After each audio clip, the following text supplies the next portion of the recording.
refounded, recreated.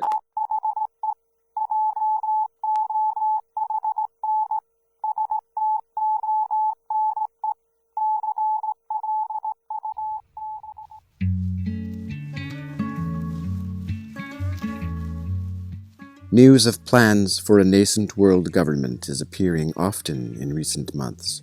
In an opinion piece published on United Nations Day 2023, an Indian diplomat has suggested 2025 as the target date for a conference to review the United Nations Charter, as called for in its Article 109.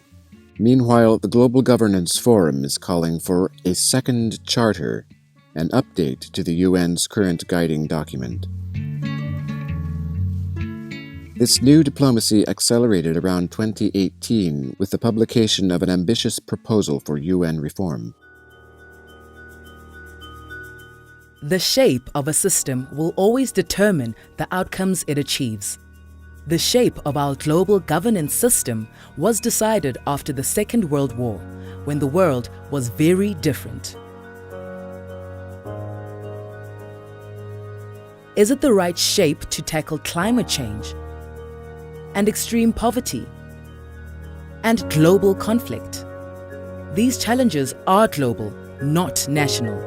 The way the world works together will dictate how we tackle them. It's time to explore new forms of global cooperation to future-proof our world.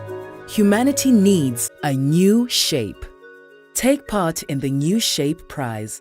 Help us reshape the future. Today's episode will focus on the peace activism of certain civil servants who avow the creed of the Bahá'í religion for peace and world unity. Next and fourth finalist, well, it's actually a joint effort by three people, Maya Groff, Arthur Lyon Dahl and Augusto Lopez Claros. And Maya Groff will be speaking about it. She's an international lawyer based in The Hague, and the proposal is called Global Governance and the Emergence of Global Institutions for the 21st Century. Good afternoon, everyone.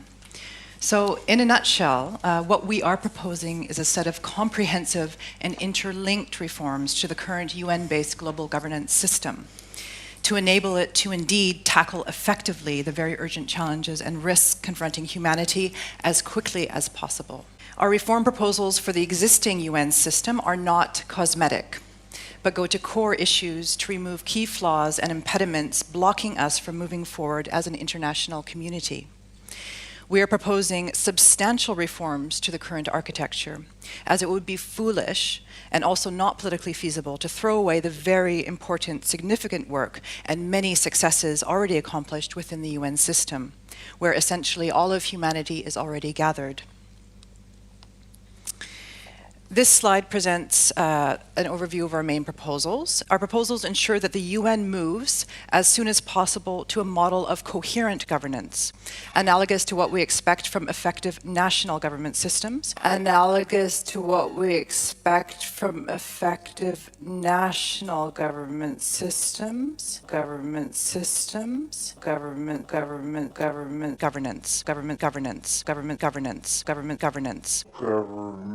With capacities for ongoing monitoring and rapid response to current and emerging global risks.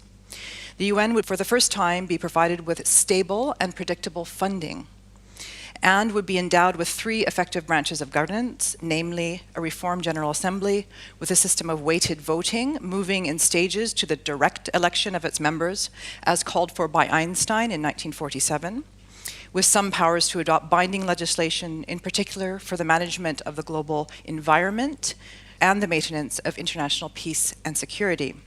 Second, an executive council with a primary focus on UN system-wide coherence and effective management, replacing the Security Council.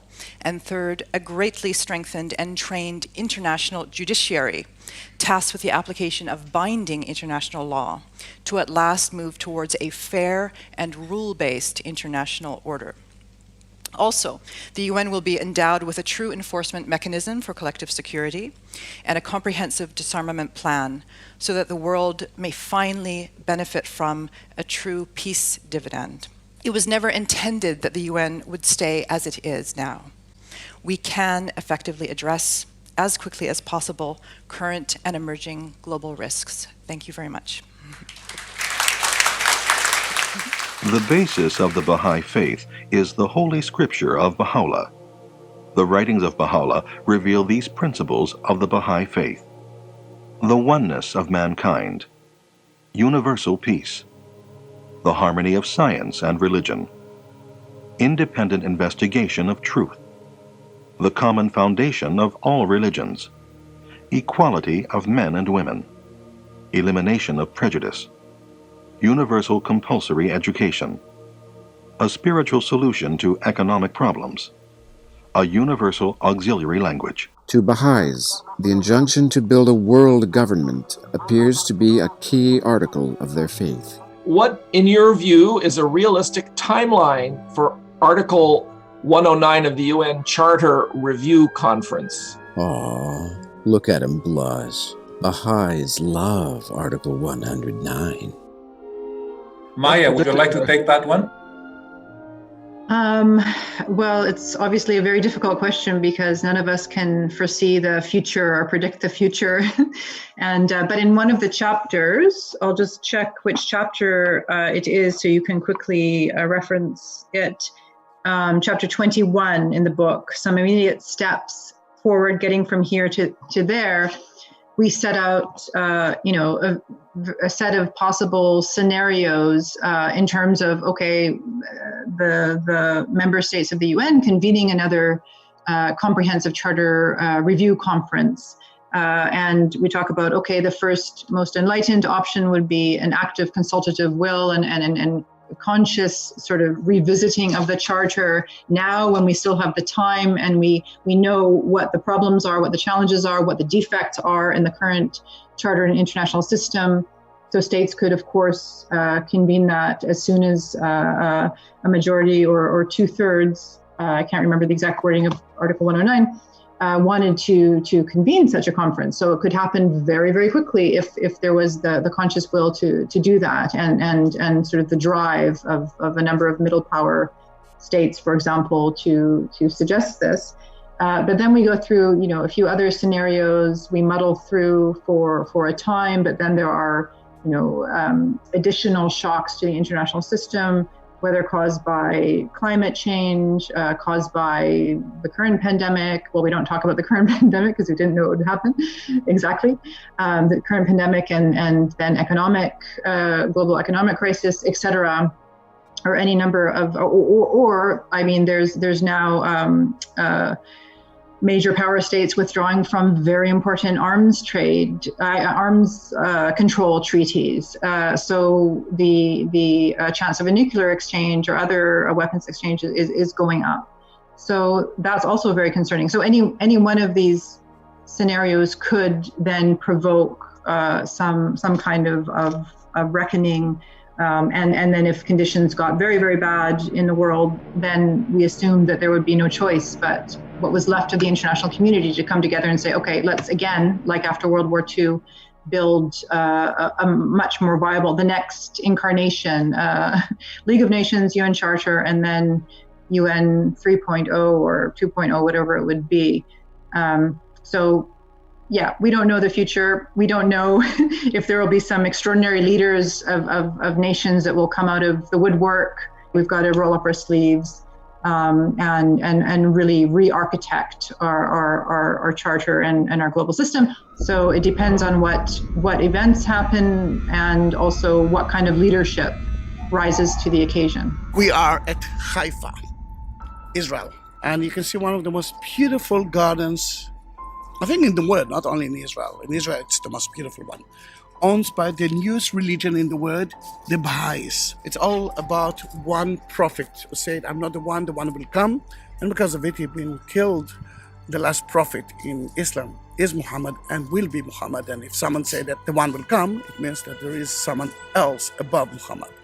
The one actually appeared. And when he said, I'm the one, he was richer and he was very famous.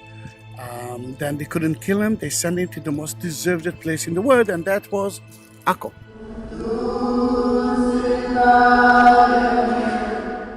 A fourth notable Baha'i has been working for decades for world unification. Dr. Jagdish Gandhi, a believer of Baha'i faith which expounds and advocates the concept of Earth is but one country and mankind its citizens, said, Welcome each one of you to the 19th International Conference of Chief Justices of the World. CMS had begun teaching world unity to its students right from the first day of its establishment in 1959. And by the turn of the 21st century, the school had started organizing the international conferences of Chief Justices of the world to garner support of the judiciary to help world executives and legislators proactively work for the formation of world government. So India will clearly play a far more critical role in that new vision of global governance. Senior economist Augusto Lopez Claros has attended this unusual conference at least 3 times, even serving as an MC.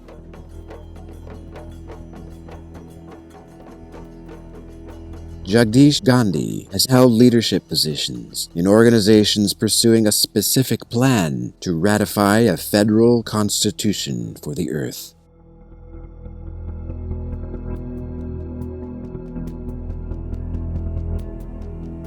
Each year since the early 2000s, participants have been asked to sign a declaration that clearly calls for transforming the UN into an empowered world government.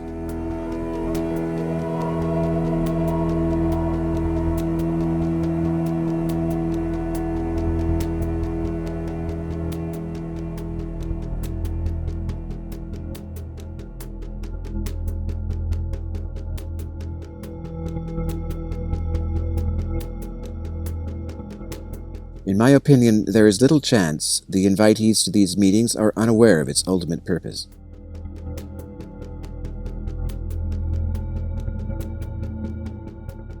Does author Lopez Claros then endorse the Earth Constitution? I decided to ask him. Hello, my question is for Dr. Lopez Claros. I watched with interest your speech at the International Conference of Chief Justices of the World at City Montessori School last year, and I was wondering, what is your opinion of what Dr. Jagdish Gandhi has been doing there in India for so many years? As you know, he's a strong supporter of the Constitution for the Federation of Earth.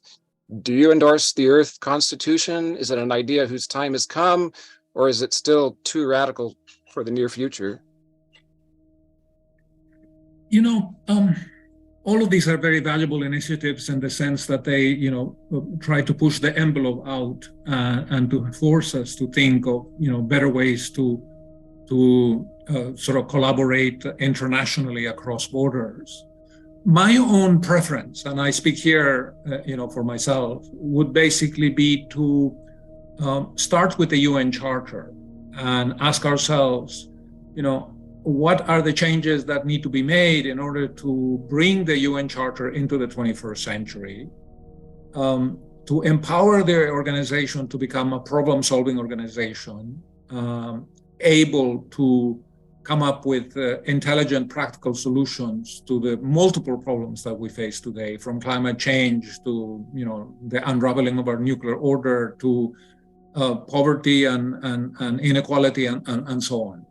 And the UN Charter, when it was adopted, was a very important step forward. It was, with all its limitations, it was an important initiative, to help us address these global problems. So my own preference would be to go back to that document and to rethink it, in light of today's challenges. While he may prefer to strengthen the UN gradually, Lopez Claros, on a later occasion, hinted at a more drastic option for forging world order. Even if the UN Charter gets amended, it seems that the arm of the UN that can enforce these measures is almost non-existent. What are some of the measures that the UN members can make to correct this lack? I think that we need to go back to some of the ideas that were already embedded in the Charter in the area of collective security and operationalize them. We need to give the United Nations the instruments necessary to be able to stop aggression and stop violence. And in order to do that, you may need to strengthen the Charter, or we may need to come at some point to the realization that the current system is not working. It's leading to more violence. It's leading to all kinds of unresolved problems, and that therefore the system needs to be refounded. That's what happened in World War II, by the way.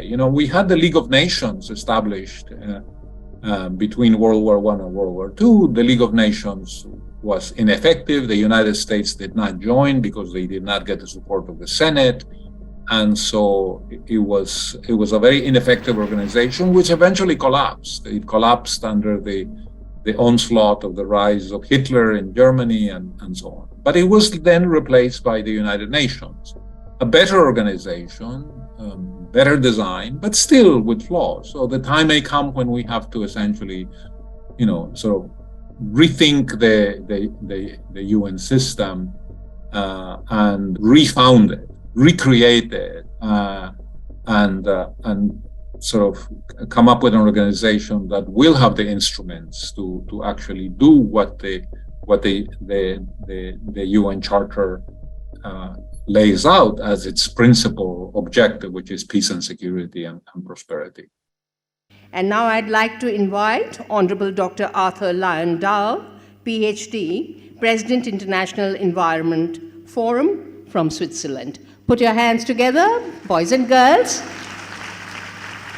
How do we change the global system at the multilateral level? The central importance of the environment to all aspects of our lives and collective well-being must be accompanied by an elevation of the environment within the global governance system.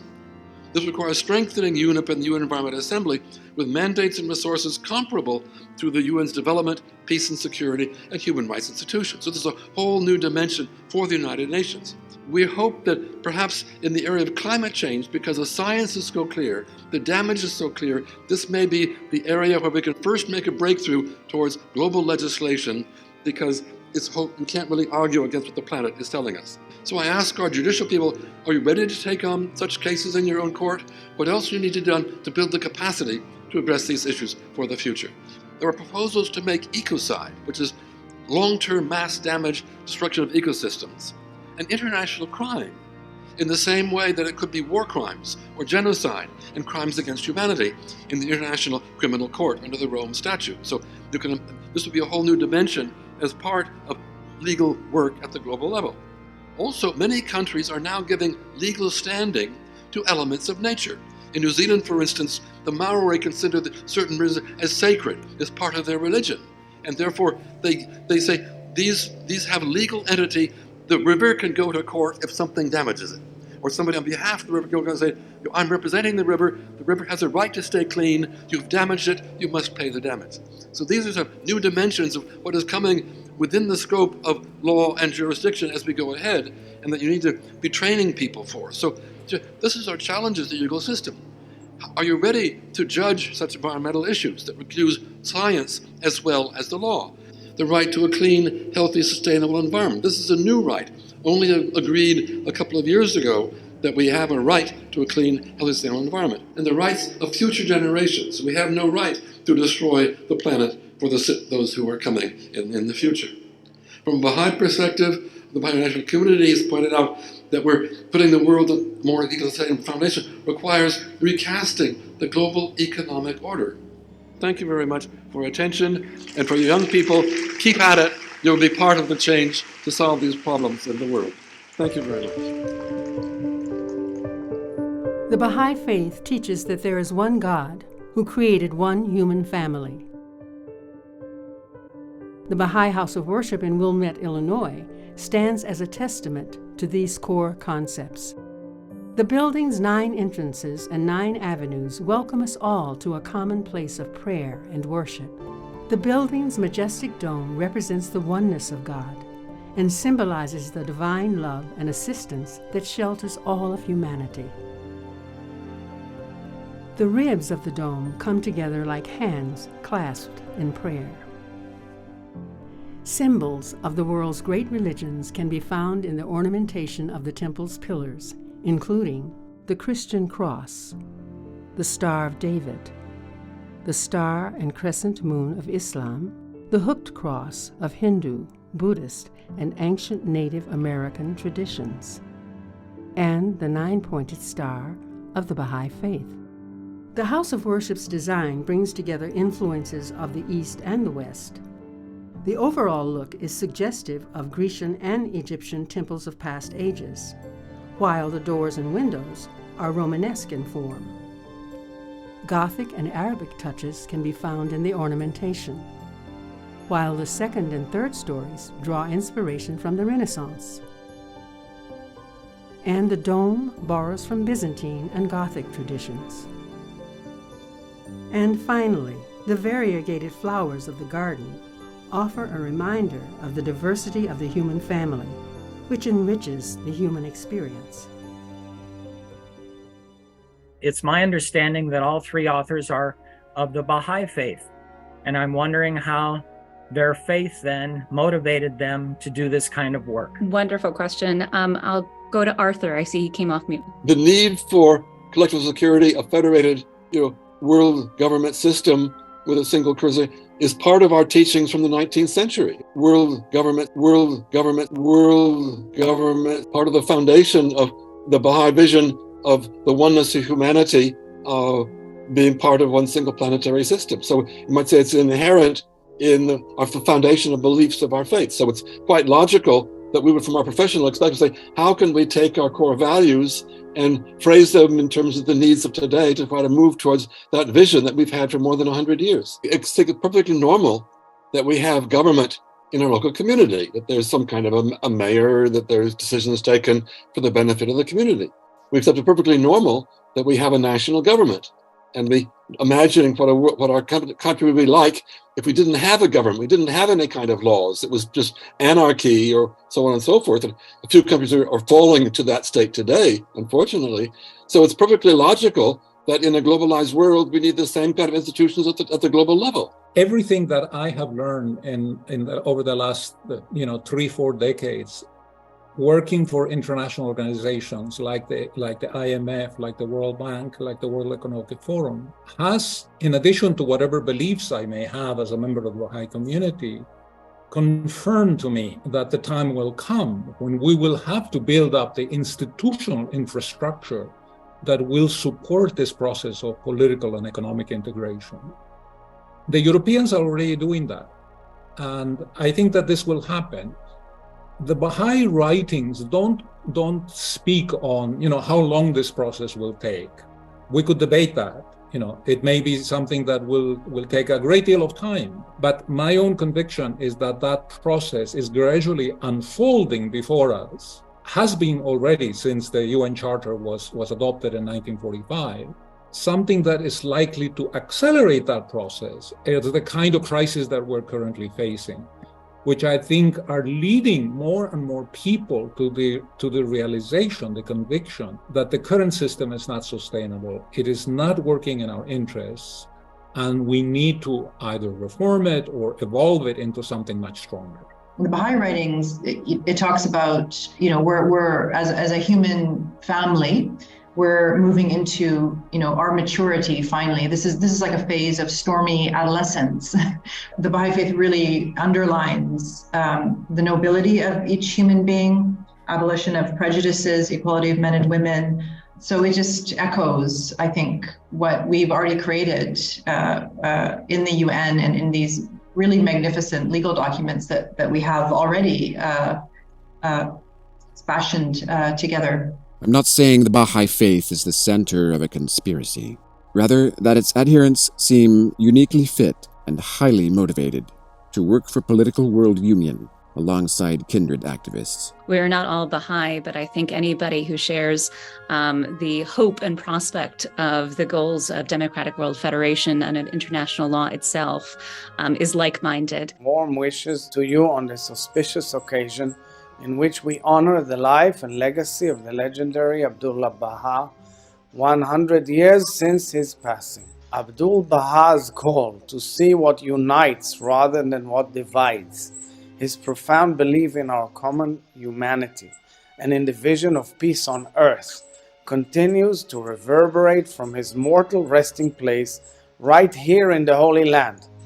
As President of the State of Israel, I consider it an honor that the Baha'i World Center and the shrines of the Abdul Baha and his father Baha'u'llah are located here in Akko, Acre, and Haifa, drawing millions of followers who are inspired by the Baha'i messages of tolerance and peace. May the wisdom of his teachings bring comfort and inspiration to a world in need of healing and help move humanity closer to a vision of unity and peace. I am a long-standing friend of the Baha'i World Center and the Baha'i movement from all over the world, as was my late father when he was president. Thank you and shalom. Well, hello folks. Here we are today on Mount Carmel, the Mount Carmel, where Elijah faced off the prophets of Baal. And on the Mount Carmel is a shrine, a temple that is prayed to by millions across the world. Those of the Baha'i faith pray to this tomb, which is shrouded in symbolism which we are very, very familiar with.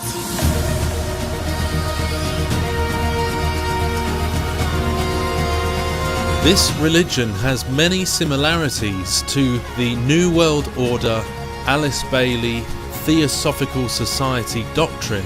In fact, the word Bab means gate.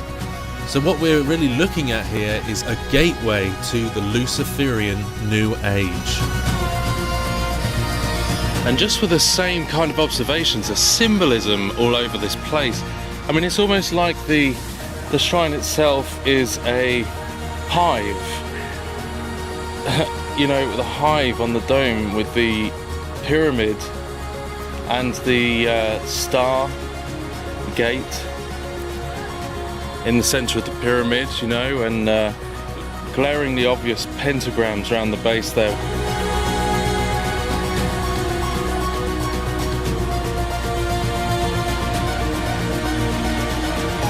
A gate behind which the demons wait. Crazy.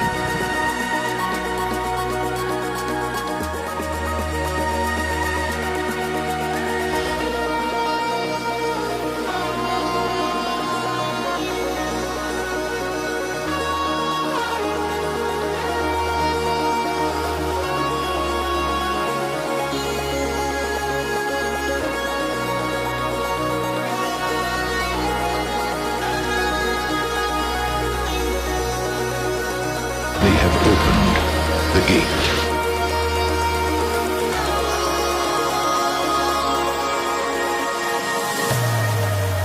And as you can see here, the crown with the light representing the illumination. This is all symbolic of the Sun King, the coming of the Antichrist.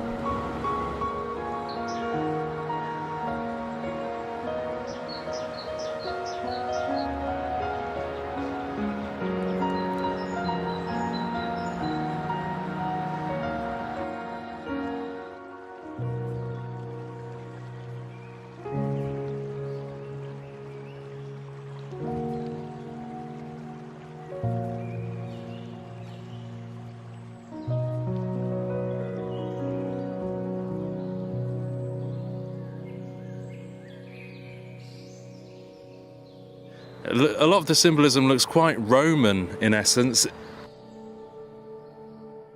Keep watching as the plot thickens in this global drama.